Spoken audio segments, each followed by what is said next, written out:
Do you smell that? That's the scent of a state championship getting closer and closer. Shane right here with Yanni Crocus for another playoff edition of Football Friday. We're on to the second round, the regional semifinal round, as teams try to take another step towards that championship. Total of 10 teams from our area still fighting to advance. On the slate tonight, 7 games from Broward County up to the Treasure Coast. And our game of the week featuring 2 of the best programs, not just on the TC, but across South Florida. 4th-seeded Vero Beach at 1-seed Treasure Coast. 2 teams that know each other very, very well. They met less than a month ago with Treasure Coast walking away with a 22-10 win. In fact, TC has won 3 of the last 4 meetings after the Indians had won the previous 11 in a row. Contrasting styles. You know, TC sticks to the run with that wing T formation. Down the field they go. First quarter, George Roberts plunges in from 4 yards out. 7-0 Titans. Back comes Vero. Quarterback Tyler Aronson can sling it, but this time he tucks it and runs it. The future SMU player showing speed. He gets all the way down to the 2-yard line. That ends the first quarter. Very next play, Octavian Osby finishes the job. He flexes on that touchdown run to make it a 7-6 game. Treasure Coast drives it back down. A successful 4th down run sets up Damari Scott as the Titans extend their lead to 8. Vero kept it close all night, but TC's defense getting to the quarterback, holding the Indians to just 2 scores.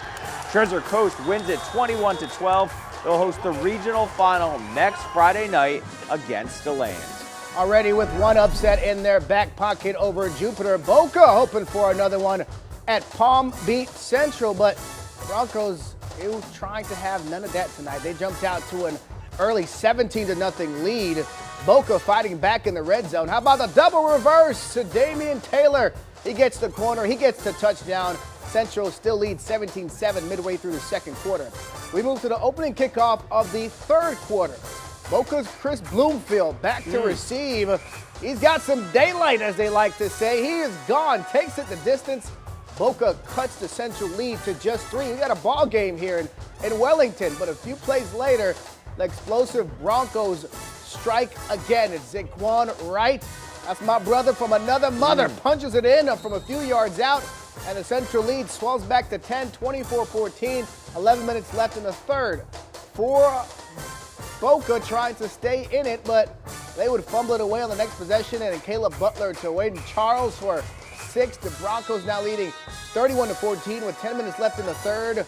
And then later in the quarter, watch the motion of Terrell Ocean. Tacks on 6 more, but it wouldn't be enough. Boca had a chance on the last play of the game to tie, but it was incomplete. Palm Beach Central moving on 34-28. All right, after possibly the most exciting win in their program's history, West Boca looking for more magic at Coconut Creek. Star running back Javian Mallory did not play, so more pressure on Mason Mallory. He finds Brendan Hawk for the first down. Then Anderson Graceline, the freshman on the carry, trips up a little, but gets West Boca down to the 25-yard line. Same drive, and this time Graceline stays on his feet, meets the defender at the goal line, and that's a touchdown for West Boca. A close game all night, but the Cougars pulling away. Jordan Thompson on the rushing touchdown for Coconut Creek. West Boca's incredible season comes to an end, 24-17, close game at Coconut Creek. Great season for West Boca. On paper, not much separating Benjamin and Cardinal Newman, both with Division I prospects up and down that roster, but tonight, one team saw their state title hopes come to an end. The Crusaders edged a 3-point win over the Bucks last month. In fact, Newman has won the last 3 matchups, including a 14-6 playoff win almost exactly a year ago to the date. Yeah, the Bucks looking for some revenge, getting eliminated by Newman and head coach Jack Daniel last season. It was the Crusaders off to the quick start. First drive, Jalen J-Bo Brown gets the handoff, doesn't get touched until the end zone. Newman out to a 7-0 lead first quarter. Bucks looking to respond. Jaden Vega dumps it off to Phoenix Donja. If you know anything about Phoenix, you know he's hard to tackle. Bouncing off the defense for the first down deep inside Newman territory.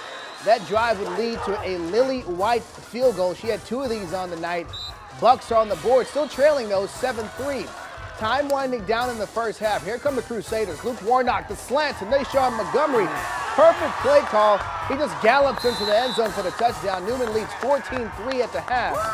Late third quarter now, more from J-Bo Brown. Watch this run. Finds his seam and then spins out of his tackle and it finds the end zone. Newman smelling blood in the water. It's 21-3. And in the fourth, Gerard Hughley near the goal line. He's going to keep it himself and score. Cardinal Newman eliminates Benjamin for the second straight season, 28-6.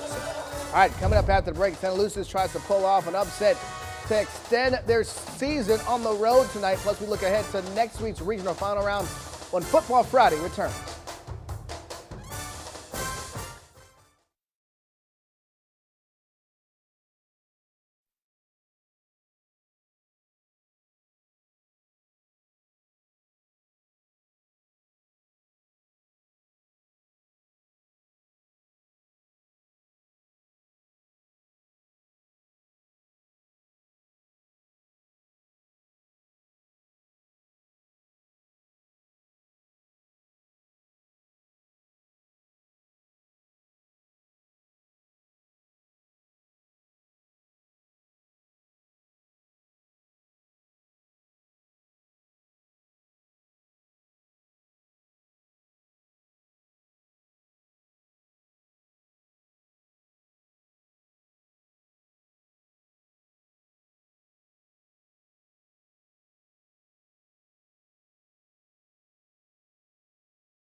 All right, welcome back. Another playoff edition of Football Friday. Santa Lucis hoping some tough regular season games this year, including a trip to New Orleans.